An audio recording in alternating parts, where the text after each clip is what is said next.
حضرت یوسف علیہ السلام اور زلیخا کی کہانی یہ محض ایک مرد اور عورت کے درمیان محبت کا قصہ نہیں، بلکہ یہ ایک ایسے سفر کی داستان ہے جس میں خواہش، آزمائش، توبہ، وفا اور آخر کار ایمان کی روشنی نمایاں ہوتی ہے۔ ناظرین السلام علیکم۔ مصر کی سرزمین اس وقت ایک عظیم سلطنت تھی۔ وہاں کا نظام بادشاہوں اور وزیروں کے ہاتھ میں تھا۔ زلیخا کا تعلق اسی سلطنت کے ایک بڑے قبیلے اور معزز خاندان سے تھا۔ بعض روایات کے مطابق اس کا نام رائیل بنت رعیتب تھا اور زلیخا اس کا لقب تھا۔ یہ اس کی خوبصورتی اور نرمی کی وجہ سے مشہور ہوا۔ زلیخا کا بچپن نہایت شاہانہ ماحول میں گزرا۔ وہ حسن و جمال میں لاجواب تھی۔ بچپن سے ہی لوگ اس کی خوبصورتی اور ذہانت کی مثالیں دیا کرتے تھے۔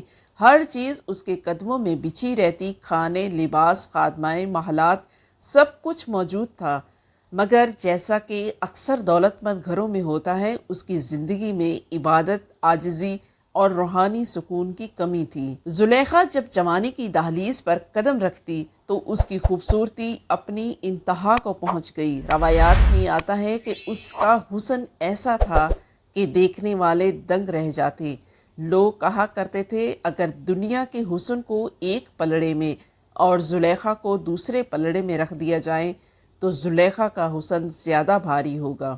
اس زمانے میں اسے خواب آتے۔ ایک خواب میں اس نے دیکھا کہ ایک نہایت نورانی نوجوان اس کے گھر میں داخل ہوتا ہے اور وہ اس کے دل و دماغ کو اپنی پاکیزگی سے مسخر کر لیتا ہے۔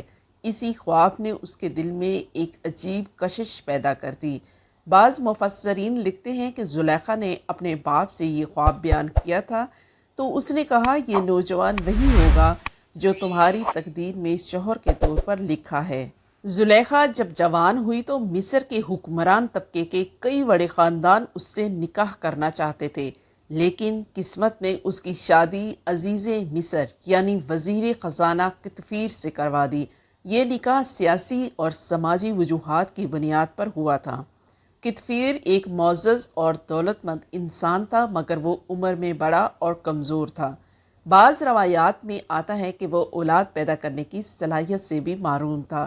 یوں زلیخا کے خواب اور دل کی خواہش پوری نہ ہو سکی۔ ادھر حضرت یوسف علیہ السلام کو ان کے بھائیوں نے حسد کی آگ میں جل کر کنویں میں ڈال دیا۔ قافلہ آیا، انہیں کنویں سے نکالا اور مصر کی منڈی میں غلام بنا کر بیچ دیا۔ یوسف علیہ السلام کی شکل و صورت ایسی تھی کہ خریداروں کے درمیان ہجوم لگ گیا۔ ہر کوئی انہیں خریدنے کے لیے مال و دولت لٹانے کو تیار تھا۔ قرآن پاک میں آتا ہے ترجمہ، اور جس نے اسے مصر سے خریدا اس نے اپنی بیوی سے کہا اس کا اچھی طرح خیال رکھو، شاید یہ ہمارے لیے فائدہ مند ثابت ہو یا ہم اسے اپنا بیٹا بنا لیں۔ یہ شخص قطفیر یعنی عزیز مصر تھا۔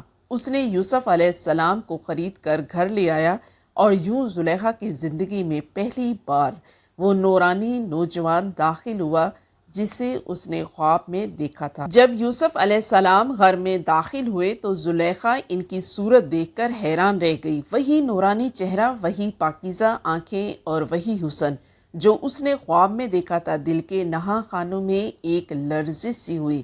اس نے اپنے آپ سے کہا یہی وہ ہے جو میری تقدیر میں لکھا گیا تھا۔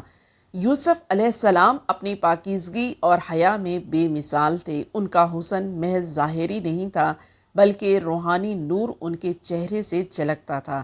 زلیخا کی زندگی کی تنہائی اور ادھوری خواہش اب ایک نئے رنگ میں ڈھلنے لگی۔ یوسف علیہ السلام کا ہر انداز زلیخا کے دل پر اثر کرتا۔ ان کا مسکرانا، ان کا بات کرنا، ان کی معصومیت، سب کچھ دل کو اپنی طرف کھینچتا۔ زلیخا جانتی تھی کہ یوسف علیہ السلام غلام ہیں اور وہ وزیر کی بیوی ہے، مگر دل کے فیصلے سماجی حیثیت کے محتاج نہیں ہوتے۔ وقت گزرتا گیا، یوسف علیہ السلام جوان ہوتے گئے اور زلیخا کی محبت شدت اختیار کرتی گئی۔ حضرت یوسف علیہ السلام کی حسن کی شہرت پورے مصر میں پھیل گئی۔ عورتیں زلیخا سے حسد کرنے لگیں۔ قرآن پاک بتاتا ہے کہ جب وہ عورتیں یوسف علیہ السلام کو دیکھتی ہیں تو چھریوں سے اپنے ہاتھ کاٹ لیتی ہیں اور بے اختیار کہہ اٹھتی ہیں اللہ کی پناہ یہ بشر نہیں، بلکہ یہ تو ایک معزز فرشتہ ہے۔ یہ واقعہ بعد میں پیش آیا، لیکن اس سے اندازہ ہوتا ہے کہ زلیخا کا یوسف علیہ السلام کی طرف مائل ہونا محض ایک عورت کا معمولی جذبہ نہیں تھا، بلکہ یوسف علیہ السلام کا حسن واقعی غیر معمولی تھا۔ اب زلیخا کے دل میں ایک ہی خواہش باقی تھی، یوسف علیہ السلام کو حاصل کرنا۔ مگر یوسف علیہ السلام اللہ کے نبی تھے، ان کا مقصد دنیاوی خواہشات نہیں بلکہ اللہ کی رضا تھی۔ یہیں سے زلیخا کے جذبات اور یوسف علیہ السلام کی عبادت و تقوی کے درمیان ایک طویل آزمائش کا آغاز ہوا۔ زلیخا کی بے قراری بڑھتی گئی، ہر لمحہ ہر دن اس کی چاہت اور تڑپ زیادہ گہری ہوتی گئی۔ وہ اپنے دل کو سمجھانے کی کوشش کرتی مگر ناکام رہتی۔ دن رات ایک ہی خیال تھا، اگر یہ نوجوان میرا ہو جائے تو میری زندگی مکمل ہو جائے۔ مگر دوسری طرف یوسف علیہ السلام کی پاکیزگی ایسی تھی کہ وہ ہر لرزش سے محفوظ رہتے۔ ایک دن زلیخا نے ارادہ کر لیا کہ اب وہ یوسف علیہ السلام کو آزما کر رہے گی۔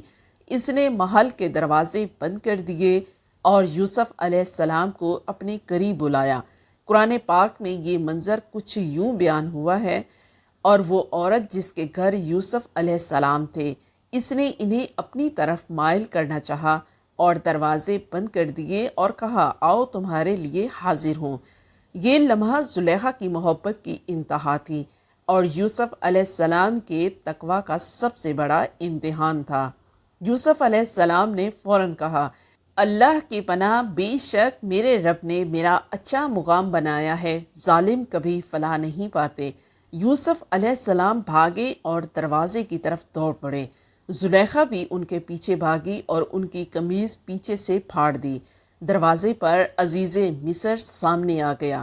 زلیخا نے فوراً الزام یوسف علیہ السلام پر ڈال دیا، مگر ایک گواہ نے بیان دیا، اگر یوسف علیہ السلام کی قمیض آگے سے پھٹی ہے تو وہ جھوٹا ہے، اور اگر پیچھے سے پھٹی ہے تو وہ سچا ہے۔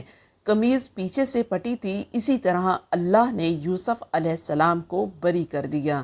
یہ خبر پورے مصر میں پھیل گئی، عورتیں زلیخا پر ہنسنے لگیں۔ اس نے انہیں دعوت دی اور سب کو پھل اور چھریاں دیں۔ جیسے ہی یوسف علیہ السلام کو بلایا، وہ سب دیکھتی ہی رہ گئیں اور اپنے ہاتھ کاٹ ڈالے۔ قرآن پاک یوں بیان کرتا ہے، جب انہوں نے یوسف علیہ السلام کو دیکھا تو ان کی بڑائی بیان کی اور اپنے ہاتھ کاٹ لیے اور کہا، اللہ کی پناہ، یہ انسان نہیں بلکہ یہ تو ایک معزز فرشتہ ہے۔ یہ وہ وقت تھا جب پورا مصر یوسف علیہ السلام کے حسن کا قائل ہو گیا۔ زلیخا کی محبت جنون میں بدل گئی۔ اس نے صاف صاف کہہ دیا، اگر یوسف علیہ السلام نے میری خواہش پوری نہ کی تو وہ قید میں ڈالے جائیں گے۔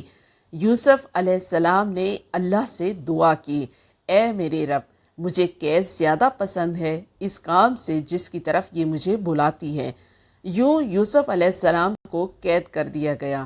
اب زلیخا کی زندگی اجڑ گئی۔ وہ جس کو چاہتی تھی وہ قید میں تھا۔ شوہر کے ساتھ بھی تعلقات بگڑ گئے، محل کی عورتیں بھی اس پر ہنستی رہیں۔ آہستہ آہستہ وہ سب کچھ کھو بیٹھی۔ حسن مان پڑ گیا، دولت چھن گئی، عزت خاک میں مل گئی۔ وقت گزرا، عزیز مصر فوت ہو گیا۔ اب زلیخا بالکل تنہا رہ گئی۔ کبھی جو پورے مصر کی ملکہ تھی، اب گلیوں میں تنہا اور فقیر بن گئی تھی۔ یہ زلیخا کی زندگی کا سب سے بڑا موڑ تھا۔ اس نے سمجھ لیا کہ اصل سکون اور عزت دنیاوی محبت میں نہیں بلکہ اللہ کی رضا میں ہے۔ وہ اللہ کے حضور رو رو کر توبہ کرنے لگی۔ روایات میں آتا ہے کہ اس نے کہا، یا اللہ، میں نے اپنی زندگی خواہشات کے پیچھے گنوا دی، اب مجھے معاف کر دے اور اپنی بندگی میں قبول کر لے۔ جب یوسف علیہ السلام قید سے نکلے اور مصر کے حکمران بنے تو ہر طرف ان کا چرچا ہونے لگا۔ انہی دنوں زلیخا ایک بوڑھی اور کمزور عورت کی صورت میں ان کے دربار میں آئی۔ لوگ اسے پہچان نہ سکے، مگر یوسف علیہ السلام جانتے تھے یہ وہی ہے۔